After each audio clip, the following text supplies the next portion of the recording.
அனைவருக்கும் வணக்கம்.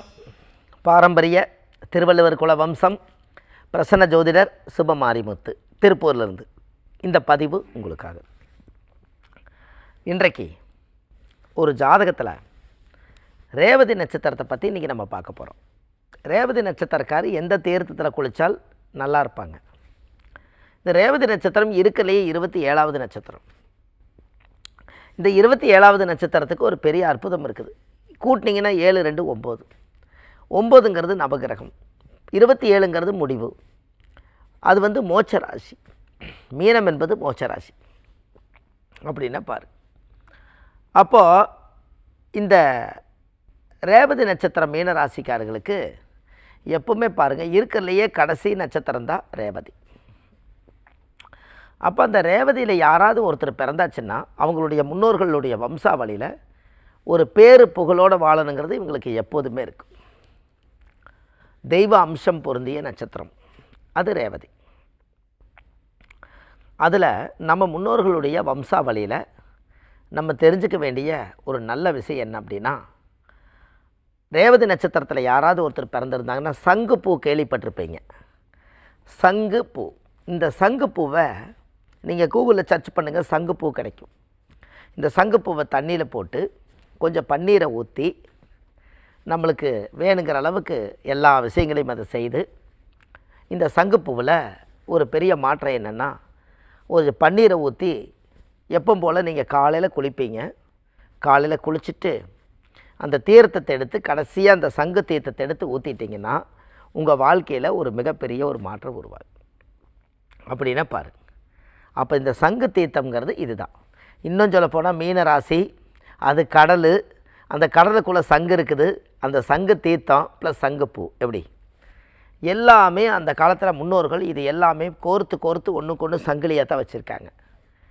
அப்போ சங்கு தீர்த்தத்தில் குளித்தா நல்லா இருக்குன்னு சொல்கிறாங்க. இன்னும் சொல்லப்போனால் நம்ம வீட்டிலையே ரேவதி நட்சத்திரக்காரு ஒரு சங்கு வச்சு அதில் தீர்த்தத்தை ஊற்றி அதில் 2 துளசியை போட்டு அந்த சங்கு தீர்த்தத்தை தலையில் ஊற்றினாலும் ரொம்ப சந்தோஷம்தான்.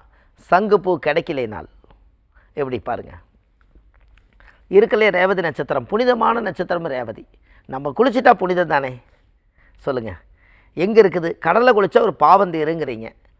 நம்ம குழந்தைக்கு, நம்ம சின்ன குழந்தை இருப்பாங்கல்லங்க, அவங்க ரேவதி நட்சத்திரக்கார தண்ணி ஊற்றி விட சொல்லுங்கள், அவங்களுக்கு அந்த குழந்தையிலே அந்த பாவம் போயிடும் அப்படின்னா பாருங்கள். புனிதமான நட்சத்திரம் ரேவதி. ஏன்னா புனித நீரில் போய் நீங்கள் எங்கே ஊற்றுறீங்க? ஆறு, குளம், ஏரி, கிணறு எல்லாம் தாண்டி கடைசியில் போய் இந்த நதி எங்கே சேருது? கடலில் போய் சேருது. கடலில் குளித்தால் பாவம் தீருன்னு சொன்னீங்க. ரேவதி நட்சத்திரம் கடல், அப்போ புண்ணிய தீர்த்தமாக மாறுதா? அப்போ பாருங்கள். அப்போ புனிதமான தீர்த்தங்கிறது இதனுடைய ஐகுறி. இப்போ ஜாதகத்தில் இந்த மாதிரி ஒரு நல்ல நல்ல விஷயங்களெல்லாம் நம்ம மக்களுக்கு இது கொண்டு போய் கரெக்டாக சேர்த்துன்னு பாருங்கள். நம்ம முன்னோர்கள் அந்த காலத்தில் இதெல்லாம் சொல்லி வச்சுருக்காங்க. எந்த ஒரு காரியமாக இருந்தாலும் அந்த காரியத்தை நிலகொள்ளாமல் நீ செய்து முடி, உன் வாழ்க்கை நல்லா இருக்குன்னு சொல்லியிருக்காங்க. இது எல்லாமே அந்த காலத்தில் 27 நட்சத்திரக்காரர்களுக்கு 27 தேவதைகள் எழுதி வச்சுருக்காங்க.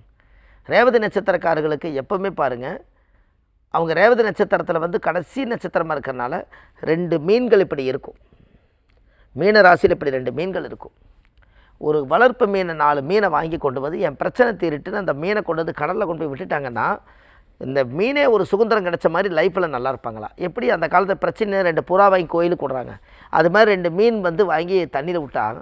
என்னை சுதந்திரமாக என்னை விட்டுட்டாரு, என்னை பிடிச்சி சாப்பிட்லேன்னு சொல்லிட்டு விட்டால் அது வாழ்த்துமா? அதான் மச்ச அவதாரம். எப்படி இந்த மச்ச அவதாரத்துக்குள்ளே இவ்வளோ ரகசியம் இருக்குது. முன்னோர்கள் அந்த காலத்தில் சொல்லி வச்சது தானே. அப்போது மீன்களை என்றைக்குமே கொல்லக்கூடாதுன்னு அந்த காலத்தில் சொல்லி வச்சுருக்காங்க. மீன ராசிக்கார் அப்படின்னா என்ன? அந்த மீனெல்லாம் வாழ வைக்கணுமா, அதுக்காக அந்த மீன ராசி. உங்களுக்கு ஒன்று தெரியுமா? நாம் இன்றைக்கி மீன் சாப்பிடுவோம். மீன் நம்மளை சாப்பிட்றது எங்கேன்னு உங்களுக்கு தெரியுமா?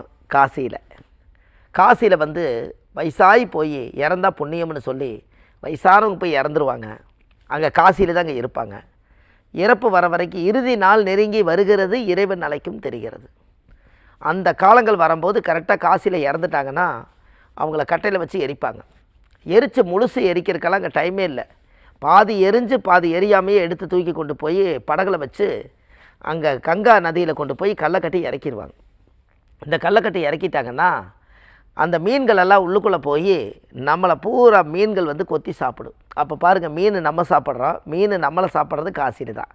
அப்படின்னா பாருங்கள், அப்போ கடைசியில் மச்ச அவதாரத்துக்கு இரையாகுது மனிதர்கள். அப்போ இதெல்லாம் எங்கே? புண்ணியம் செய்வதற்கே புண்ணியம் செய்திருக்க வேண்டும். தர்மங்கள் செய்ய செய்ய கர்மங்கள் குறையுமா? தீர்வுன்னு எந்த புத்தகத்திலே இல்லை. பணம் பத்தும் செய்யும், அதை பத்திரமாக வைத்திருந்தால் புண்ணியமும் செய்யும். இதெல்லாம் வாழ்க்கையில் நம்ம தெரிஞ்சுக்கணும், மக்களுக்கு தேவையான நல்ல விஷயங்கள். அப்போ இது ஜாதகத்தில் இருந்து வரக்கூடிய ஒரு நல்ல அற்புதமான விஷயம் என்னென்னா, எல்லா விஷயத்துக்குமே தெய்வீகமான சக்தி வந்து ரேவதி நட்சத்திரக்காரர்களுக்கு உண்டு. இப்போ இந்த ரேவதி நட்சத்திரத்தில் ஒருத்தர் பிறந்தாச்சுன்னா அந்த ஜாதகத்தில் அவங்க இனிமேல் வளர்கிறதுக்கு எத்தனையோ பேர்த்து அவங்க வளர்த்தி விட்டுருவாங்க, இவங்க வளர மாட்டாங்க. அப்படி தான் பாருங்கள். அப்போது குடும்பத்துக்குள்ளே சந்தோஷம், நிம்மதி எல்லாமே தானம் தர்மம். பாருங்கள், தானம் தர்மம் புண்ணியம் இதை செய்ய செய்ய அவங்க நல்லா இருப்பாங்க. உங்களுக்கு ஒன்று தெரியுமா? மீன ராசியில் ரேவதி நட்சத்திரத்தில் யாராவது பிறந்தாங்கன்னா வருஷத்துக்கு ஒரு முறை கடலில் குளித்தாங்கன்னா பாவம் தீரும். அதனால தான் மீனம் என்பது சமுத்திர ராசின்னு வச்சாங்க. மீனம் என்பது சமுத்திரம். அப்படின்னா பாருங்கள், சமுத்திர ராசியில் தான் அவங்க பிறந்திருக்காங்கன்னா பாருங்களேன், வாழ்க்கையில் ஒரு நல்ல விஷயம் அல்லவா? முன்னோர்கள் அந்த காலத்தில் இது எல்லாமே கணக்கு போட்டு தான் வச்சுருக்காங்க பாருங்கள். அதனால தான் சங்க தீர்த்தத்தில் குளிங்கன்னு சொன்னாங்க. இதை செஞ்சு பாருங்கள், உங்கள் வாழ்க்கை பிரமாதமாக இருக்கும். இதை நல்லதே செய்யுங்க, உங்களுக்கு நல்லதே நடக்கும். எல்லாம் இங்கே பாருங்கள், இந்த ஆதிகால பரிகார புத்தகத்தில் அழகாக கொடுத்துருக்கேன். A4 size. அதில் 1736 பரிகாரங்கள். ஒரு வீட்டில் ஒரு பகவத்கீதை, ராமாயணம், மகாபாரதம் இருக்கிற மாதிரி ஒரு பெரிய புக்கு. என்றைக்காவது ஒரு நாள் நம்மளுக்கு தெரிஞ்சுக்க வேண்டிய விஷயங்கள் எதாவது வேணும்னா அதில் போய் உள்ளே போய் பார்த்தோம்னா அப்படியே ஒரு பேப்பராக பிரட்டி பார்த்தீங்கன்னா ஒரு கருத்துக்கள் அதில் எழுதியிருப்பேன்.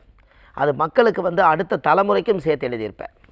அப்படின்னா பாருங்கள், இந்த புத்தகம் ஆன்லைன்லேயே கிடைக்கிது. கீழே போயிட்டு இருக்க நம்பருக்கு கால் பண்ணுங்கள், 2 நாளில் உங்கள் வீட்டுக்கே கொடுத்துருவாங்க என்று சொல்லி நம்ம ஜோதிடம் பார்க்குறோம், பிரசன்னம் பார்க்குறோம். சென்னையில் வடபழனி முருகன் கோயில் வாசல்லையே நம்ம ஜோதிட அலுவலகம் இருக்குது. மற்ற சனிக்கிழமை, ஞாயிற்றுக்கிழமை, திங்கக்கிழமை நம்ம ஜோதிடம் பார்க்குறோம். மற்ற தினங்கள் திருப்பூரில் ஜோதிடம் பார்க்குறோம். வள்ளுவர் வாக்குன்னு ஒரு யூடியூப் சேனல் வச்சுருக்கேன். அந்த வள்ளுவர் வாக்குங்கிறதுல போய் பார்த்தீங்கன்னா ஆதிகால பரிகாரம் 1500 பரிகாரம் இருக்குது. எதை வேணாலும் நீங்கள் எடுத்து நீங்கள் பலன் நீங்களே தேடிக்கலாம். நீங்களே பரிகாரத்தை நீங்களே வீட்டிலே செஞ்சுக்கலாம், பலனும் நீங்களே அடைஞ்சிக்கலாம். அப்படின்னா பாருங்கள், எல்லா நாளுமே ஜோதிடம் வந்து ஜோதிடம் கை கொடுக்கும். ஆனால் ஜோதிடர் நம்ம எல்லா நாளும் உங்களோட ட்ராவல் பண்ண முடியுமா? ஜோதிடம் கை கொடுக்குமா? ஜோதிடம் கை கொடுக்கும். ஜோதிடர் கை கொடுப்பாரான்னா அவங்கவுங்க பிஸியில் ஏதோ ஒரு வழியில் போயிடுவாங்க. அப்போ நீங்கள் அந்த புத்தகத்தை எடுத்து அது உண்டான விளக்கத்தை படித்து அந்த பரிகாரத்தை நீங்கள் செஞ்சுக்கலாமல்ல. அதுக்காகத்தான் அந்த புத்தகத்தை எழுதியிருக்கேன் என்று சொல்லி, பாரம்பரிய திருவள்ளுவர் குலவம்சம், பிரசன்ன ஜோதிடர் சுபமாரிமுத்து, வாழ்வது ஒரு முறை, வாழ்த்தட்டும் தலைமுறை. நன்றி, வணக்கம்.